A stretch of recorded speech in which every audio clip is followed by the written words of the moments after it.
look at 2020, I know that you've only got, based on our conversation before we started to record, the one hard commit or a commit at all. And then, but can you give me kind of a landscape in regards to what Chris Peterson's looking at, who the guys may be that you can make a level of assumption that they should be interested in Washington? Well, they have the one commitment so far, and an offensive lineman from Idaho named Gard Memelar, who is a kid who I think was, he's a kid, I think, with a Boise connection and whatnot. There's just, they would, I think he loves Chris Peterson. I think he loves what they're doing up there. And Scott Huff was before he was at Washington, was at Boise State. So I think there's a bit of a connection there. So they've started out pretty well in that sense.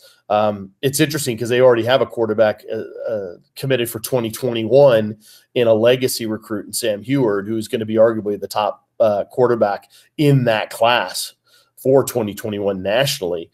He's that highly thought of. But they just did offer a 2020 quarterback, Ethan Garbers, who is Chase Garbers' younger brother in California. And so it sounds like there's a lot of comparisons between a guy like Ethan Garbers and maybe a Jake Browning, for instance. They love his intangibles. They love his accuracy. They love his decision-making. So they're still looking at trying to pick up a quarterback for the 2020 class, even though they have one for 2021 already in the fold and recruiting pretty heavily.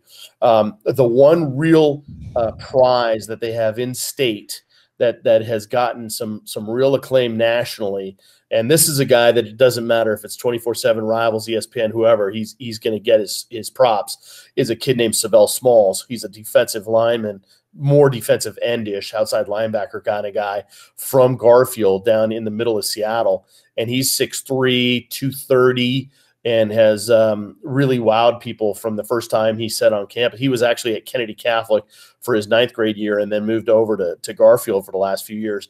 And he is a great football player, really instinctual, hard-nosed kid. He's got the body that can grow and become a much bigger frame in college. And he's got the attitude that you love to see. He just gets after it, gets nasty.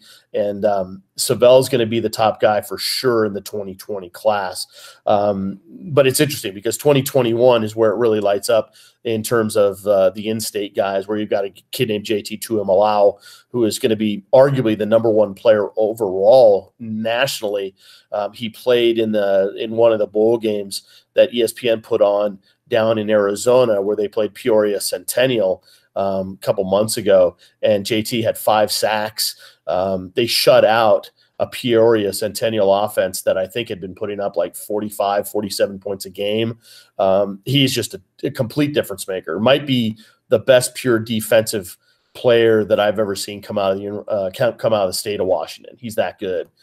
So the future's looking really bright in terms of that. 2020 Washington's got, again, Savell Smalls they've offered.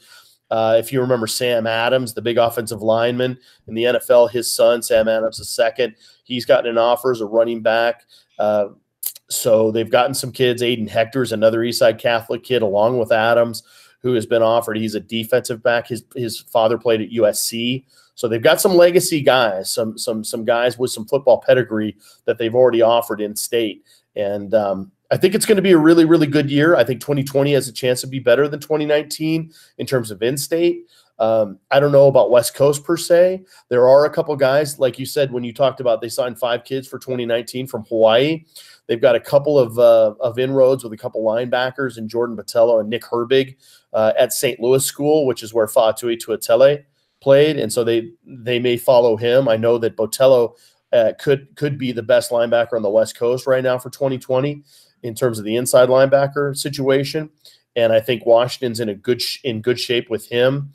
I think he likes Washington a lot. I don't know if he's looking to make an early commitment, but there's a couple guys out in the islands that they've already looked at. I think they want to kind of capitalize on starting that pipeline going again to the islands. And so there's a bunch of different threads going on with 2020 that certainly Washington fans can be really, really excited about. But I think when you look at in-state, Mark, 2021 is going to be a special, special class.